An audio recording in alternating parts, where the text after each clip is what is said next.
नमस्कार, आप देख रहे हैं आज तक। आपके साथ मैं हूं सईद अंसारी। आज स्पेशल रिपोर्ट में कोरोना संक्रमण की सुनामी का विश्लेषण हम करेंगे। देश भर में कोरोना को लेकर यह चर्चा चल रही है कि पीक अभी आना बाकी है या दूसरी लहर का पीक गुजर गया। आज हर तरफ कोरोना महामारी को लेकर डर है, दहशत है, खौफ है, लेकिन इसका कारण क्या है? कारण समझने के लिए अलग अलग शहरों से हमारे 10 संवाददाताओं ने यह रिपोर्ट तैयार की है। तो अगले 1 घंटे तक हम आपको वो सच दिखाएंगे जो आपके लिए जरूरी है। आखिर उत्तर प्रदेश में शमशान में कब्र का सच क्या है? गुजरात में सरकारी लैब की रिपोर्ट कैसे मौत का कारण बन गई? आज एक एक आप बीती आपको दिखाएंगे, सुनवाएंगे। तो सबसे पहले उन्नाव में रेत के नीचे दफन लाशों का सच। आपकी गिनती खत्म नहीं होगी। दावा है कि घाट किनारे दर्जनों डेड बॉडी को बिना अंतिम संस्कार के दफना दी गई। सही सुना, हिंदुओं के शमशान घाट पर अंतिम संस्कार करने की बजाय आखिर डेड बॉडी को रेत में क्यों दफना दिया गया? अब उस परिवार के साथ क्या मजबूरियां रही हैं, उनके साथ देने वाले कितने लोग आ रहे हैं कोरोना संक्रमण के तहत? बहुत ज्यादा लोग नहीं दिखते हैं, बट डेड बॉडीज बहुत ज्यादा बढ़ गई थी, तो जलाने की व्यवस्था नहीं है। तो उस समय वो अपने परिजनों के यहीं पे गाड़ के चले जा रहे हैं, जो कि एक बड़ी समस्या है। सवाल बड़ा है क्योंकि पहले नदियों में तैरती डेड बॉडी मिली और अब घाट किनारे हिंदुओं का कब्रिस्तान। इन दो तस्वीरों को उत्तर प्रदेश में कोरोना संक्रमण से हो रही मृत्यु से जोड़कर देखा जा रहा है। तो क्या कोरोना काल में सरकार की संवेदनहीनता? क्या लकड़ी नहीं मिली तो दफना दिया? क्या कोई डेड बॉडी को घाट पर गाड़ गया?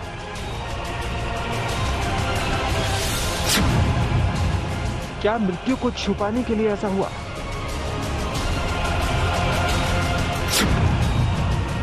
घाट कैसे बना हिंदुओं का कब्रिस्तान?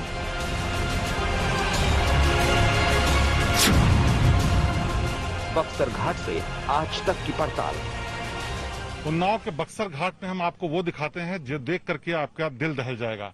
ये घाट के पास वो जगह है जहां पर अंतिम संस्कार के लिए लोग मजबूरी में खुले में ही दफनाने के लिए मजबूर हैं, और फिर जब जानवर उन लाशों को खोद कर निकालते हैं तो उनकी लाशों के छत विकृत टुकड़े बाहर दिखने के लिए आजकल चर्चा में है इलाका। आप देख सकते हैं ये जो कुत्ते हैं ये नदी तैर करके गए हैं उन जगहों पर जहां लाशों को दबाया गया है। और अब चूंकि प्रशासन को इस बात के लिए सवाल उठे हैं तो अब वहां पर एक नाव लगाई गई है और नाव से बाकायदा जा करके वो इंसान भगाने की कोशिश कर रहा है जिससे लाशों को खोदा न जा सके।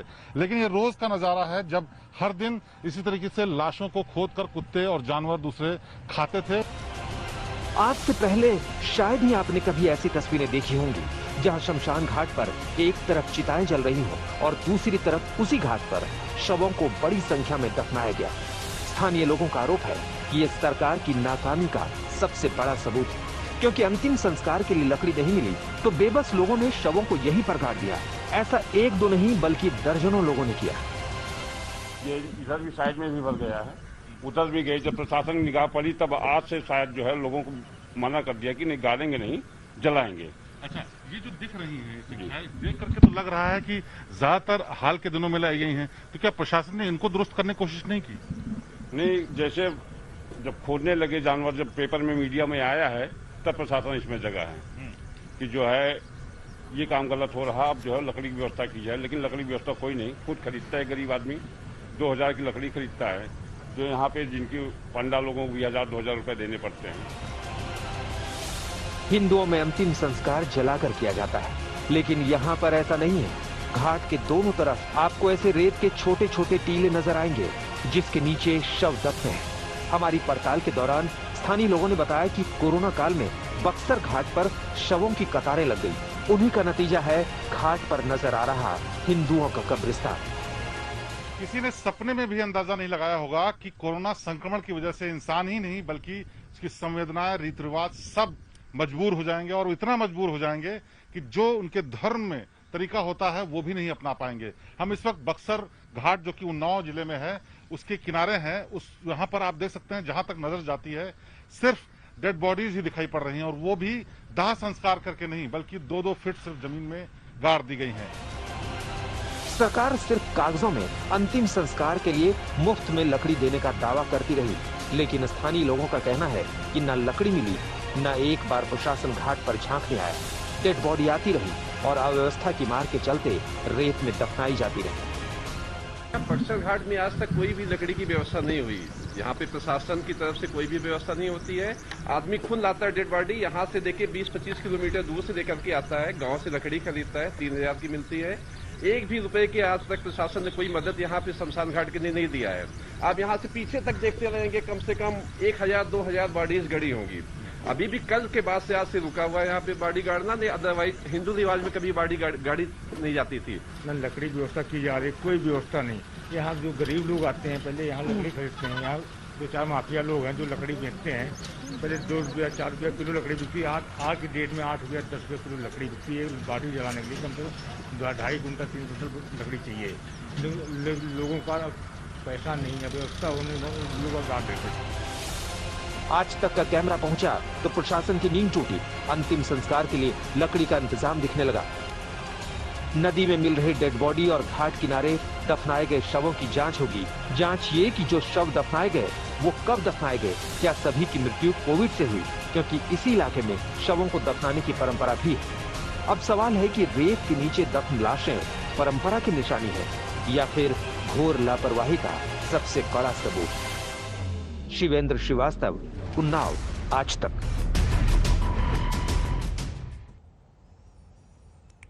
उत्तर प्रदेश में गंगा किनारे लाशों को दफना दिया गया तो बिहार में गंगा नदी में तैरती लाशों का मिलना अभी बंद नहीं हुआ है। पटना में 2 शव मिले, नदी में मिले। ये शव किसने बहाए, क्यों बहाए, अभी तक कुछ पता नहीं।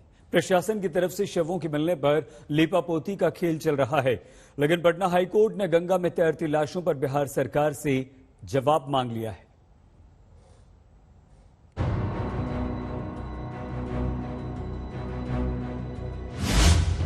पहले बक्सर, अब पटना।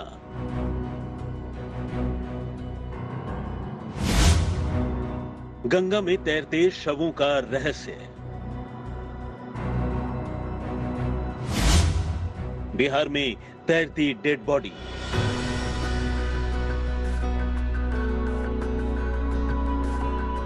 इन तस्वीरों को हम आपको दिखा भी नहीं सकते। यकीन मानिए, कोरोना काल में गंगा नदी में तैरती लाशें उस सच से सामना करवा रही हैं, जिसमें सरकारी सिस्टम की अर्थी उठ चुकी है। गंगा नदी में लाशों के मिलने का सिलसिला लगातार जारी है। बिहार में बक्सर के बाद अब राजधानी पटना में भी 2 लाशें गंगा नदी में नजर आ रही हैं। पटना के गुलबी घाट की आप तस्वीर देख रहे हैं, जहां पर बताया जा रहा है कि 2 कोरोना मरीजों की ये लाश बीते कई घंटों से गंगा नदी में नजर आ रही है। जिला प्रशासन को इसकी सूचना दे दी गई है और खुद पटना के जिलाधिकारी डॉक्टर चंद्रशेखर सिंह ने ये कहा है कि इन लाशों को विधि पूर्वक सम्मान के साथ अंतिम संस्कार इनका किया जाएगा और इस बात पर पूरी नजर रखी जा रही है कि लोग मरीजों के शव को गंगा नदी में न प्रवाहित करें। खासतौर पर पटना में इस बात का ख्याल रखा जा रहा है, लेकिन प्रशासन को सूचना दिए जाने के घंटों बाद तक ये 2 लाशें आपको वहां पर अभी भी नजर आ रही हों। तारीख बदली, लेकिन यूपी के बाद बिहार की न तो तस्वीर बदली और न ही तकदीर। पटना में गंगा नदी में एक नहीं 2 शव तैरते मिले। लाश तो ज्यादा नहीं, 2 ही है। अच्छा, तो दोनों क्या प्लास्टिक का उसमें लपेटा? ना, एक वो है। किसका, क्या में लपेटा है? प्लास्टिक वाला में। गुलाबी घाट पर शव मिलने से हंगामा मचा तो प्रशासन को होश आया। कलेक्टर साहब मीडिया के कैमरे पर आए, गंगा नदी में तैरते शवों पर सफाई दी। गंगा नदी में हम लोग देख रहे हैं कि शव बह के आ रहे हैं काफ़ी दूर से, और गुलबी घाट में भी हम लोगों को सूचना मिली है। तो हम लोगों का जो एक सेल बना हुआ है, जो लावारिस शव हैं उनके अंतिम संस्कार के लिए, उसको हम लोगों ने निर्देशित किया है और वो लोग उसका विधि पूर्वक जो संस्कार होगा उसको वो लोग कर रहे हैं। बाकी हम लोग नज़र रख रहे हैं कि गंगा नदी में लोग शव नहीं फेंकें, कम से कम हम लोगों के ज़िले में यहाँ नहीं फेंकें, और हम लोग मुफ्त में उनके अंतिम संस्कार की व्यवस्था किए हुए हैं। प्रशासन का कहना है कि अभी तक ये साफ नहीं हो पाया है कि क्या ये लाशें यहीं बहाई गई या कहीं से बहकर आई हैं। उधर बिहार में नदी में लाशों के मिलने के मामले में पटना हाईकोर्ट ने स्वतः संज्ञान लिया है और सरकार से इस मामले में क्या कार्रवाई की है इस पर जवाब देने को कहा है। यानी कटघरे में सरकार है। पटना में तैरती लाशें मिल रही हैं तो वैशाली जिले में गांव वाले भगवान भरोसे हैं।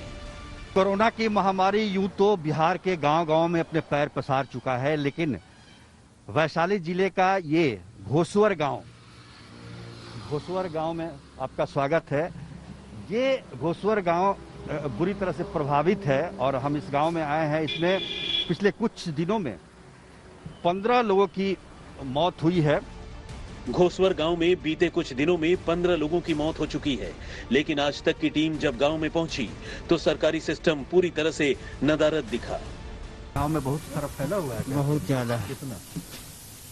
मोटा मोटी मान के चलिए ना कि आधा गांव लपटाया होगा। आधा गांव। तब भी लेकिन आप लोग कोई प्रिकॉशन ले रहे हैं कि नहीं ले रहे हैं? हम लोग दवा खा रहे हैं। आपका तो दवा खा रहे हैं? ठीक है। आप पॉजिटिव थे क्या? गांव वालों का कहना है कि आधी आबादी कोरोना से संक्रमित है, लोगों की मौत हो रही है। भरोसा सरकार पर नहीं, नसीब पर है। हम लोग गांव में अपने प्राइवेट से बुला करके घर पर ही चेक करा रहे हैं। स्वास्थ्य उपकेंद्र में कोई व्यवस्था यहाँ पर नहीं है। डॉक्टर आते हैं? डॉक्टर आते हैं, लेकिन यहाँ कोई व्यवस्था है नहीं। कोई टेस्ट की कोई व्यवस्था नहीं है। मतलब हॉस्पिटल रहते हुए भी यहाँ पर टेस्ट की व्यवस्था नहीं है। जिन गांव में हॉस्पिटल नहीं है उनका अंदाजा आप खुद लगा सकते हैं। सोचिए, हाजीपुर शहर से 10 किलोमीटर दूर स्थित इस गांव में रेलवे स्टेशन भी है और स्वास्थ्य उपकेंद्र भी, लेकिन ये उपकेंद्र सिर्फ सरकारी रस्म अदायगी का प्रतीक है। यहाँ डॉक्टर या मेडिकल स्टाफ नहीं बल्कि ताला मरीजों का स्वागत करता है। कोरोना की महामारी ने गांव-गांव को अपने चपेट में ले लिया है। हम अभी मौजूद हैं घोसवर गांव में और हमारे पीछे, जो कि वैशाली जिले में घोसवर गांव है, हमारे पीछे ये स्वास्थ्य उपकेंद्र है। इसमें ताला लगा हुआ है, दोपहर का समय है, कोई डॉक्टर नहीं, कोई नर्स नहीं। तो इससे आप अंदाजा लगा सकते हैं कि स्वास्थ्य विभाग गांव में फैल रहे इस महामारी को रोकने के लिए कितना तत्पर है, इससे इसका अंदाजा लगाया जा सकता है। घोसवर गांव जो है ये वैशाली जिला का गांव है और इस गांव में जब हम आए हैं तो पता चला है कि पिछले कुछ दिनों में 15 से ज्यादा लोग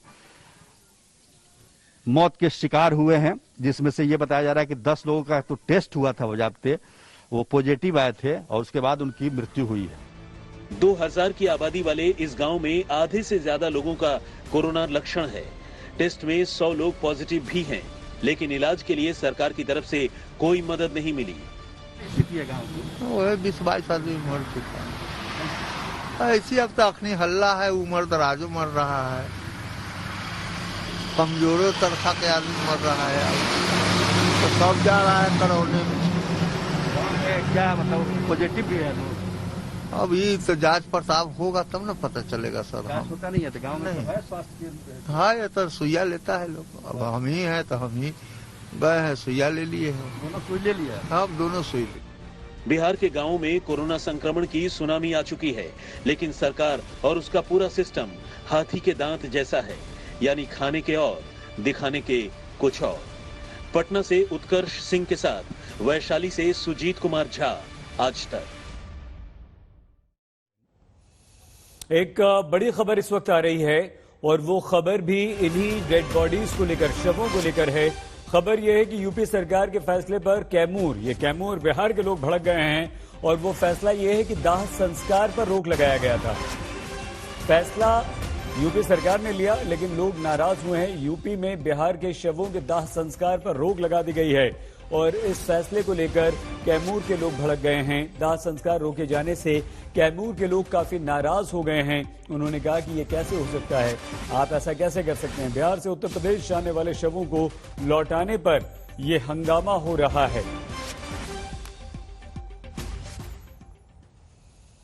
गांवों में कोरोना की टेस्टिंग और मरीजों को सही समय पर दवाई नहीं मिल रही तो बेंगलुरु में प्राइवेट हॉस्पिटल और दलालों का बड़ा रैकेट काम कर रहा है।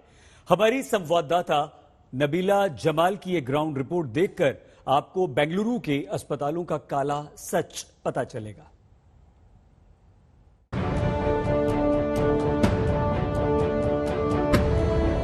बेंगलुरु में कोरोना संक्रमण से त्राहिमाम मचा है, लेकिन यहाँ संक्रमित मरीजों को ट्रिपल अटैक झेलना पड़ रहा है।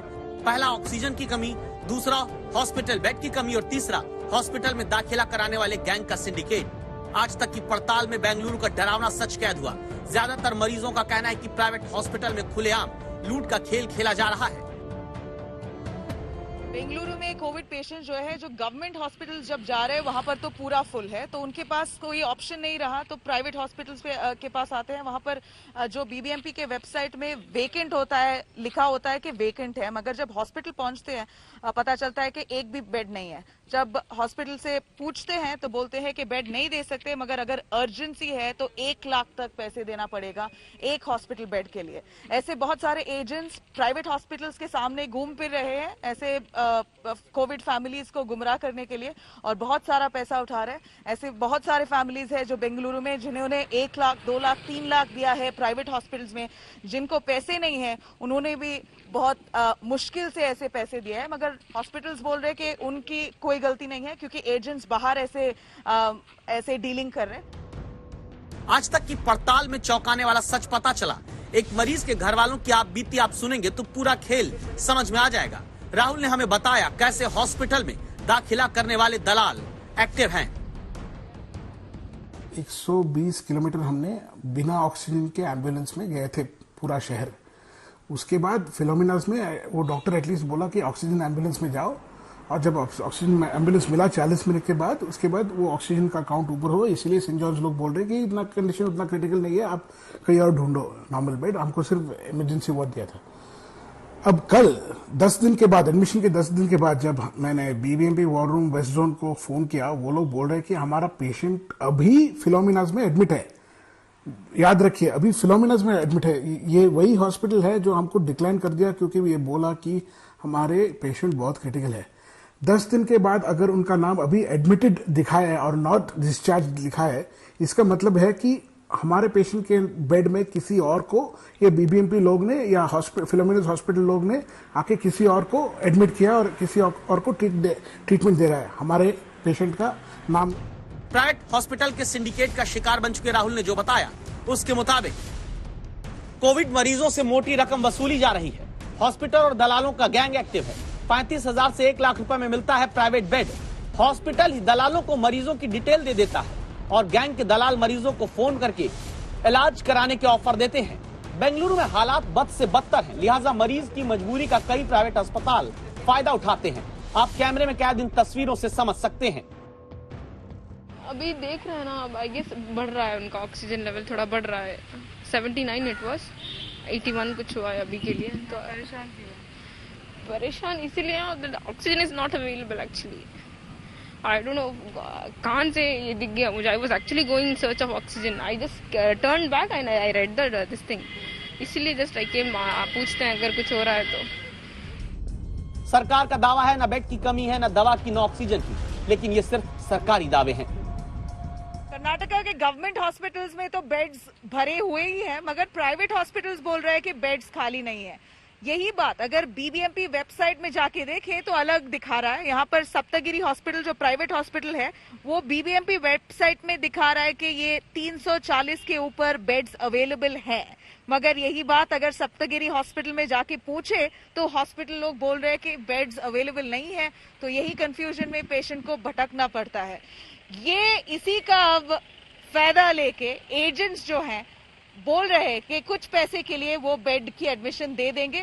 30,000 से लेके 1 लाख से ऊपर तक बेड की चार्जेस कर रहे हैं ये प्राइवेट हॉस्पिटल्स में। ऐसे लोगों को लूट रहे हैं यहाँ पर। सरकार की ऑनलाइन सर्विस में आपको कई हॉस्पिटल में बेड खाली दिखाई देंगे। सरकारी अस्पताल फुल है, लिहाजा मरीज प्राइवेट में जाता है और वहां दाखिला सरकारी सिस्टम से नहीं बल्कि हॉस्पिटल और दलालों के गठजोड़ के जरिए होता है। बेंगलुरु से नबीला जमाल के साथ आज तक ब्यूरो। अहमदाबाद से 35 किलोमीटर दूर चरोड़ा गांव में चंद दिनों पहले 50 मृत्यु हुई। कई लोगों ने अपनों को खो दिया। गांव वालों का आरोप है कि मौत का कारण सरकार की लापरवाही। आखिर कैसे कोविड का टेस्ट लोगों के लिए मौत का सबब बन गया? हमारी संवाददाता गोपी घांगर की एक ग्राउंड रिपोर्ट।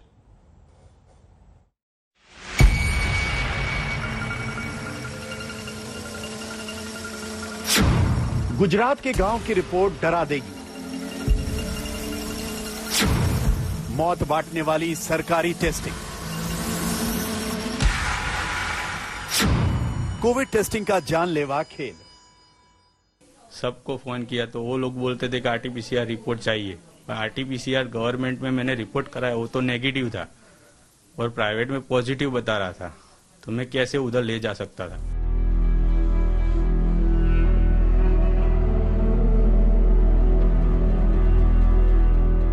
चरोड़ा गांव के विजय परमार आज जिंदा होते अगर सरकारी लैब के बजाय प्राइवेट लैब में कोविड का टेस्ट करवाया होता।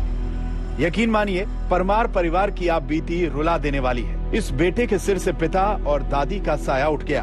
इनका कसूर सिर्फ इतना था कि सरकारी लैब में कोविड टेस्ट की नेगेटिव रिपोर्ट पर आंख मूंद कर भरोसा कर लिया और सरकारी लापरवाही ने इस परिवार की खुशियों को हमेशा के लिए ग्रहण लगा दिया।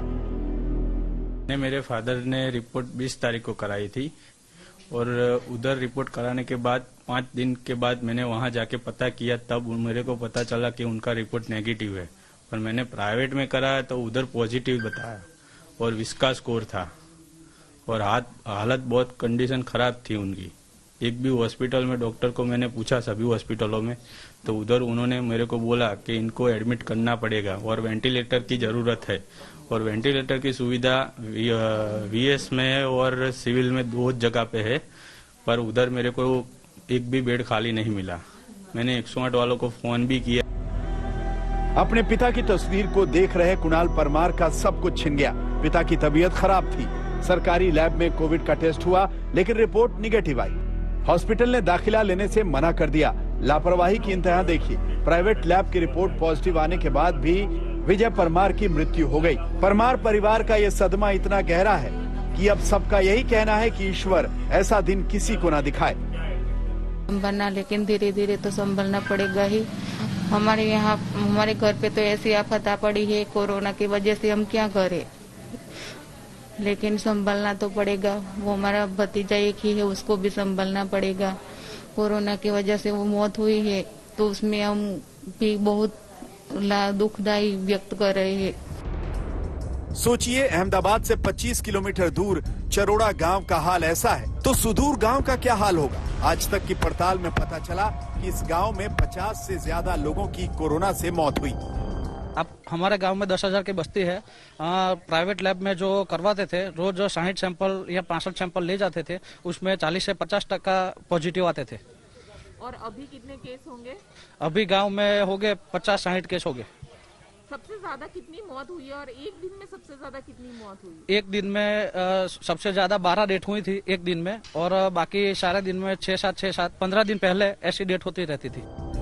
कोरोना से खौफ के मंजर के बीच इस गांव में खुद सख्त लॉकडाउन लगाया गया क्योंकि सरकार ने पूरे गांव को अपने नसीब पर छोड़ दिया। 15 दिन पहले तो 60 लोगों की डेथ हो चुकी थी और कोई किसी के पास जाने के लिए तैयार नहीं था। स्मशान में भी जाने के लिए कोई तैयार नहीं था, कोई एक्सपायर हो जाए तो। और काफी गांव के हालात काफी गंभीर थे और हमने फिर आइसोलेट सेंटर चालू किया यहाँ पे और गांव में सख्त लॉकडाउन लगा दिया कि जो कोई भी दुकान 12 बजे बाद खोलेगा, दोपहर 12 बजे के बाद खोलेगा तो उसको 5,000 रुपये का दंड दिया जाएगा गांव पंचायत की तरफ से। उसके बाद स्थिति थोड़ी काबू में आई है। परमार परिवार की तरह दूसरे गांव वाले भी यही बता रहे हैं कि कोरोना रिपोर्ट के चक्कर में कई मौतें हो गईं। 60 लोगों की 50 से 60 लोगों की मौत हुई और काफी गंभीर परिस्थिति थी। अभी क्या है, जो गांव में PHC सेंटर है वहाँ सभी लोग टेस्टिंग के लिए भी जाते थे, पर क्या वहाँ से नेगेटिव रिपोर्ट आते थे और वो बेफिक्र होकर गांव में घूमते थे। उसकी वजह से गांव में संक्रमण काफी ज्यादा लेवल तक हो गया और बाद में गांव के चौराहे और गांव के लोगों के चेहरों पर कोरोना का खौफ साफ देखा जा सकता है। गुजरात के कई गांव ऐसे हैं जहां लोग सरकारी लापरवाही और प्रशासन की अनदेखी के चलते जान गंवा बैठे। ने इस गांव के साथ ऐसा खेल खेला है कि महज 15 दिनों के अंदर ही 50 से ज्यादा लोगों की मौत हुई और सरकारी प्रशासन की लापरवाही भी ऐसी कि शुरुआत के दौर में जिन लोगों के RT-PCR रिपोर्ट निकाले गए वो भी नेगेटिव आए। तो आखिरकार सवाल यही खड़ा होता है कि क्या शुरुआती दिनों में जिन लोगों की मौत हुई है उसकी मौत के लिए जिम्मेदार सरकार है? कैमरामैन उज्जवल ओझा के साथ गोपी गांगर, चलोड़ा गांव, अहमदाबाद जिला, आज तक। आज तक की ग्राउंड रिपोर्ट में अगली खबर हमारी रायबरेली से है। सोनिया गांधी के इस संसदीय क्षेत्र में एक ऐसा गांव भी है जहां दहशत का साया है। आज तक की टीम की पड़ताल में यह पता चला है कि इस गांव में पिछले कोरोना से संक्रमित 26 लोगों में से 17 की एक हफ्ते में जान चली गई। लोगों का आरोप है कि अगर समय रहते सही इलाज मिल जाता, ऑक्सीजन की कमी नहीं होती, तो उनके घरों के चिराग नहीं बुझते।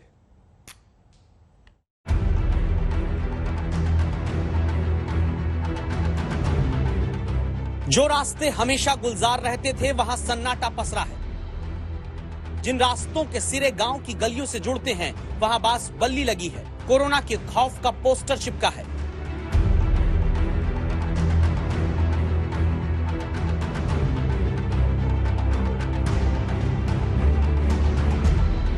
ये गांव है रायबरेली का सुल्तानपुर खेड़ा, जहां बाहर से आने वालों पर रोक लगी।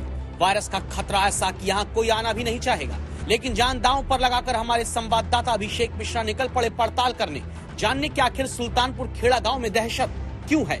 रायबरेली के इस छोटे से गांव में हमें 26 साल के इंद्रजीत साहू मिलते हैं। उन्होंने बताया कि उनके 50 साल के पिता रामजीवन साहू का निधन कोरोना की वजह से हो गया। इंद्रजीत साहू ने हमें जो बताया उसे सुनकर आप सोच में पड़ जाएंगे कि आखिर आजादी के 73 साल बाद भी स्वास्थ्य सेवाएं जर्जर क्यों हैं। उनकी तबीयत 30 तारीख को खराब हुई, 23 तारीख को, 27 को डेथ हो गए। उन्हें सांस लेने में तकलीफ थी, हाफ आ रहा था। आपने कैसे उनका उपचार कराया? अस्पताल में भर्ती कराया या कहीं दिखाया उनको? रायबरेली लेके गए थे एक बार यहीं पे दिखाए, फिर एक बार रायबरेली लेके गए। क्या बताया डॉक्टर ने आपको? वहाँ इमरजेंसी में कोई छूने वाला नहीं है, बस देखेंगे, वापस दवा देखने देंगे, नहीं देंगे। दर्द की ये दास्तान सिर्फ इंद्रजीत साहू की चौखट तक नहीं सिमटी। गांव के कई घरों को उजाड़ दिया कोरोना के वायरस ने। 2000 की आबादी वाले सुल्तानपुर खेड़ा गांव में करीब 500 परिवार हैं। पिछले 2 हफ्ते में 26 लोग अचानक कोरोना से संक्रमित हुए, जिनमें से 17 लोगों की एक हफ्ते के अंदर जान चली गई। आरोप है कि मेडिकल सुविधाओं की भारी कमी की वजह से आज उनके घर में मातम पसरा है। अधिकारी चुप हैं, ना तो कोरोना की टेस्टिंग पर कुछ बोलते हैं, न इलाज पर, लेकिन गमों को समेटे गांव वाले चुप नहीं। वो कहते हैं कि सियासी सिस्टम किस कदर जंग लगा हुआ है। हम दिखाते हैं आपको ये नजारा उस गांव का। ये चौक है, हाट बाजार, जो किसी समय में लोगों से, दुकानदारों से और तमाम तरह की भीड़ से दिखाई देता था, लेकिन अब इस पूरे गांव में सन्नाटा पसरा है। मातम तो है ही, लेकिन लोगों में डर भी है कि जिस तरीके से संक्रमण इस जगह पर फैला और उसके बाद में लगातार जो मौतों होती चली गई, उसके बाद में अब भी गांव में कई लोग संक्रमित हो चुके हैं। बात करते हैं यहीं के एक गांव के निवासी हैं। बताइए कि किस तरीके से गांव में इस वक्त मंजर है, संक्रमण फैलने के बाद क्या स्थिति हुई और अचानक इतने लोगों की मौत होती चली? लोगों में एक डर का माहौल है और संक्रमण का खतरा दिखाई दे रहा है, क्योंकि और सबसे महत्वपूर्ण बात यह है कि शासन से या कि स्वास्थ्य विभाग में कोई सुविधाएं ऐसी नहीं है जिससे के द्वारा जान बचाई जाए लोगों की। सरकार की और तमाम से बड़ी बड़ी यहाँ की ऑक्सीजन है, कुछ भी नहीं। मैं देखा बहुत से मरीज ऐसे हैं बगैर ऑक्सीजन के दम तोड़ रहे हैं। वस्तुस्थिति जमीन पर जैसा शासन बताता ऐसा कुछ नहीं। इसी गांव में बात करते करते संवाददाता अभिषेक मिश्रा की मुलाकात गुप्ता परिवार से हुई, जिन्होंने 3 दिन के अंदर अपने परिवार के 2 सदस्यों को कोरोना के कारण खो दिया। इस परिवार का संगीन आरोप है कि सीएचसी सेंटर में न बेड मिला न ऑक्सीजन। 40 साल की पूनम देवी की मांग उजड़ गई। पति को खोने का गम पूरी तरह तोड़ चुका है।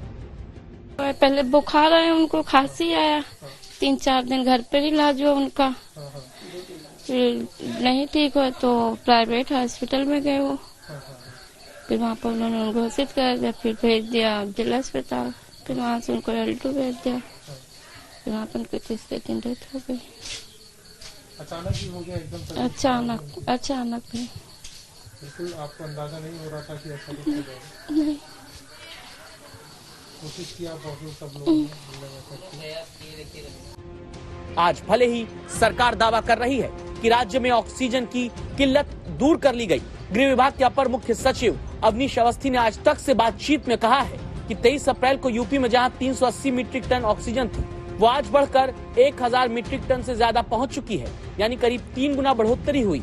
वहीं यूपी में 2 दिनों का बफर स्टॉक भी रखा गया है। उत्तर प्रदेश के अस्पतालों में भी ऑक्सीजन की कमी नहीं रह गई है। काश ये कमी पहले दूर कर ली जाती तो शायद 29 साल के उमेश अपनी मां को बचा पाते। रायबरेली के सुल्तानपुर खेड़ा गांव के ही उमेश ने ऑक्सीजन की कमी से अपने 65 साल की बुजुर्ग मां चंद्रा कली को खोया है। मां कोरोना से संक्रमित थी। मां को बचाने के लिए ऑक्सीजन की तलाश में उमेश दर दर भटके, आखिरी सांस तक माँ जिंदगी की जंग लड़ती रही, लेकिन वक्त पर ऑक्सीजन नहीं मिली और दुनिया छोड़कर चंद्राकली चली गई। अरे भागना पड़ा, दिक्कतें तो बहुत आई, साधन भी नहीं मिल रहे थे। इधर साजेौरा गया, इधर वहाँ क्या बोलते उसको जतुआ, वहाँ भी लेके गए, कोई दवा, हाँ कोई दवा कारगर हुई नहीं उनके लिए। दवा हवा तो कराए लेकिन ऑक्सीजन बेड वेड कुछ मिल नहीं पाया। बहुत सारे लोग आते थे वहाँ कुछ, लेकिन फिर नहीं ठीक हुआ सब। हाँ, रायबरेली के इस गांव के लोग वायरस से ज्यादा सरकारी सिस्टम को कोसते हैं। हमारी टीम की पड़ताल तो यहाँ पूरी हुई, लेकिन सवाल कई बाकी है। आखिर हुक्मरानों से कहाँ चूक हुई? हमारे बाबुओं की गलती की सजा जनता को क्यों मिली? अस्पतालों की बदहाली और ऑक्सीजन की किल्लत के लिए गैर जिम्मेदार लोगों पर कार्रवाई कब होगी? अभिषेक मिश्रा, रायबरेली, आज तक। हमारे देश में एक तरफ वैक्सीन को लेकर मारामारी है तो वहीं दूसरी तरफ राजनीतिक आर पार। हमारे देश को 2 अरब वैक्सीन डोज की जरूरत है। ये जरूरत कैसे पूरी होगी और कैसे भारत कोरोना से युद्ध जीतेगा? सबके मन में ये बड़ा सवाल है। आपको बताएंगे हम कि राजनीति और वैक्सीन के बीच जारी युद्ध का पूरा खेल क्या है। इसके अलावा गंगा में मिल रहे शवों को लेकर मचे घमासान को भी हम आपको दिखाएंगे, लेकिन उससे पहले हम आपको ये बता दें कि देश इस समय कोरोना की महामारी से जबरदस्त जूझ रहा है। इस वैक्सीन को कोरोना के खिलाफ सबसे बड़ा हथियार बताया जा रहा है। देश में वैक्सीन की किल्लत को कैसे दूर किया जाएगा, राज्य और केंद्र सरकार वैक्सीन को लेकर आर पार की जंग लड़ रहे हैं। कई राज्यों में वैक्सीन की कमी है। दिल्ली में कई केंद्र बंद कर दिए गए हैं। वैक्सीन को लेकर जारी सियासत के बीच एक अच्छी खबर आई है। रूस की स्पुतनिक वैक्सीन जल्द ही बाजारों में मिलने लगेगी। अगले सप्ताह से ये बाजार में मिलने लगेगी। इस वैक्सीन का जुलाई से भारत में उत्पादन होगा। स्पुतनिक वैक्सीन देश में आ गया है और आज मुझे ये कहते हुए खुशी है कि अगले हफ्ते हमें उम्मीद है कि Sputnik vaccine will be available in the market. जो लिमिटेड सप्लाई पहली आई है वहाँ से, वो उसकी बिक्री शुरू होने की उम्मीद है अगले हफ्ते, अर्ली नेक्स्ट वीक, और उसके बाद उनकी और सप्लाईज आएंगी और फिर जुलाई के महीने से ये बनना शुरू हो जाएगा। और ये सब कुछ उस पीरियड में 15.6 करोड़ तक बनने का एस्टिमेट है from the company and from the information that's available to us. NITI Aayog का कहना है कि ज्यादा से ज्यादा वैक्सीन उपलब्ध कराने के लिए लगातार हर स्तर पर काम हो रहा है। अगस्त से दिसंबर तक वैक्सीन की उपलब्धता देखें तो कुल 216 करोड़ वैक्सीन डोज उपलब्ध होने की उम्मीद है। इसमें से 55 crore dose Covaxin, 75 crore dose Covishield, 30 crore bio E sub unit vaccine, 5 crore Zydus Cadila DNA, 20 crore Nova vaccine, 10 crore Bharat Biotech nasal vaccine, 6 crore Gennova और 15 करोड़ डोज स्पुतनिक की उपलब्ध होगी। इसके अलावा दूसरी विदेशी वैक्सीन भी आ सकती है। देश में 18 साल और उससे ज्यादा उम्र की आबादी 95 करोड़ है। सबकी दोनों डोज मिलाकर 2 अरब डोज की जरूरत होगी। ऐसे में विपक्ष लगातार दूसरी कंपनियों को लाइसेंस देने की बात कर रहा है, जिस पर सरकार काम करने की तैयारी कर रही है। To be proud to say that 2 billion doses in a matter of 7-6 months, or 5 months actually, will be made in India, for India, for people of India. तो इसमें कोई दो राय नहीं होनी चाहिए कि vaccine will be available for all as we move forward. आज कोई भी वैक्सीन जो FDA अप्रूव्ड है, WHO से अप्रूव्ड है, इंडिया में आ सकता है। उनको इंपोर्ट लाइसेंस चाहिए, वो 2 दिन में मिलेगा, 1 दिन में भी मिलेगा, कुछ है ही नहीं उसमें। It's all done. किसने कहा कि रोका हुआ? बिल्कुल नहीं रोका। बुधवार को कांग्रेस अध्यक्ष सोनिया गांधी समेत 12 विपक्षी दलों के नेताओं ने सरकार को कहा था कि वैक्सीन केंद्रीय तौर पर खरीद कर मुफ्त लगाई जाए। तो अब दिल्ली के मुख्यमंत्री अरविंद केजरीवाल ने कहा है कि भारतीय राज्यों को अंतर्राष्ट्रीय बाजार में एक दूसरे से प्रतिस्पर्धा करने के लिए छोड़ दिया गया है। यूपी महाराष्ट्र से लड़ेगा, महाराष्ट्र ओडिशा से, ओडिशा दिल्ली से। भारत कहाँ है? इससे भारत की छवि बिगड़ती है। भारत को एक देश के तौर पर सभी राज्यों के लिए वैक्सीन खरीदनी चाहिए। हम जब वैक्सीन निर्माताओं से अलग अलग राज्यों की जगह एक भारत के तौर पर संपर्क करेंगे तो हमारे मोल भाव की ताकत बढ़ेगी। केजरीवाल का ये बयान वैक्सीन खरीदने को लेकर उत्तर प्रदेश, हरियाणा, कर्नाटक, दिल्ली समेत 11 राज्यों के ग्लोबल टेंडर निकालने के फैसले को लेकर आया है। दिल्ली सरकार बार बार केंद्र की वैक्सीन नीति पर सवाल उठा रही है। मैंने इस पर लगातार बोला है, वैक्सीन की कमी तो पूरे देश में ही है और उसमें कहीं ना कहीं एक्सपोर्ट की हमारी जो गतिविधि रही, हमने एक्सपोर्ट की 6.5 करोड़ वैक्सीन, ये बिना देखे कि देश में ज़रूरत थी वैक्सीन की और देश के लोगों को वैक्सीन लगाई जाती क्राइसिस के उस समय पे हमने की, उसकी वजह से तंगी आई है। वैक्सीन की कमी पर जब सरकार को विपक्षी दलों ने निशाने पर ले रखा है तो सरकार की चुनौती बढ़ी है। भारत की जनता वैक्सीनेशन लेने के लिए तैयार है, मगर मोदी सरकार भारत की जनता को वैक्सीनेशन नहीं लगवाना चाहती है और मोदी सरकार पहले दिन से झूठ और झूठ बोल रही है। सिर्फ सस्ती शोहरत के लिए स्टेटमेंट दिए जा रहे हैं, जमीन पर इसका कोई एक्शन नहीं है। कोवैक्सीन का निर्माण भारत बायोटेक के अलावा अन्य निर्माताओं से कराने को लेकर सरकार राजी है, लेकिन अभी इसमें वक्त लगेगा। हम इस वक्त मुंबई के हाफकिन इंस्टीट्यूट के बाहर खड़े हैं, जो कि मुंबई के परेल इलाके में है। इस इंस्टीट्यूट को कोवैक्सीन मैन्युफैक्चर करने की सेंटर की तरफ से परमिशन मिल चुकी है और साथ ही साथ सेंटर और स्टेट की तरफ से फंड्स भी प्रोवाइड किए जा चुके हैं। यहाँ पर तकरीबन 8 से 10 महीने लगेंगे कोवैक्सीन मैन्युफैक्चर होने के लिए। यहाँ के जो मैनेजिंग डायरेक्टर हैं, उनकी अगर माने तो एक नई फैसिलिटी तैयार की जाएगी जो बायो सेफ्टी लेवल 3 की फैसिलिटी होगी, नेगेटिव प्रेशर उसमें होगा, वहां पर वैक्सीनेशन मैन्युफैक्चरिंग का काम चलेगा। वैक्सीन का संकट कब दूर होगा कोई नहीं कह सकता, लेकिन अब कोरोना की दूसरी लहर का असर कम होने की उम्मीद जताई जा रही है। पिछले 2 हफ्तों से भी कंटिन्यूअस एक फॉल और प्लेटोइंग इन केसेस नोट कर रहे हैं और 12 स्टेट्स ऐसी हैं जिसमें कि हमने पिछले 1 हफ्ते से केस की आइदर प्लेटोइंग और उसमें कमी नोट की है। हम ओवरऑल देश में यह भी देख रहे हैं कि जो जिले जिनमें वीकली पॉजिटिविटी काफ़ी अधिक थी, उसमें because of the containment efforts हम ये पा रहे हैं कि उसमें भी उन जिलों में जिनमें की पॉजिटिविटी कम हो रही है, उन जिलों की संख्या भी बढ़ रही है। इस बीच आईसीएमआर के प्रमुख डॉक्टर बलराम भार्गव ने कहा है कि जिन जिलों में भी 10% से ज्यादा पॉजिटिविटी रेट है, वहां सख्त लॉकडाउन लगा रहना चाहिए। मुंबई से मुस्तफा शेख के साथ आज तक ब्यूरो।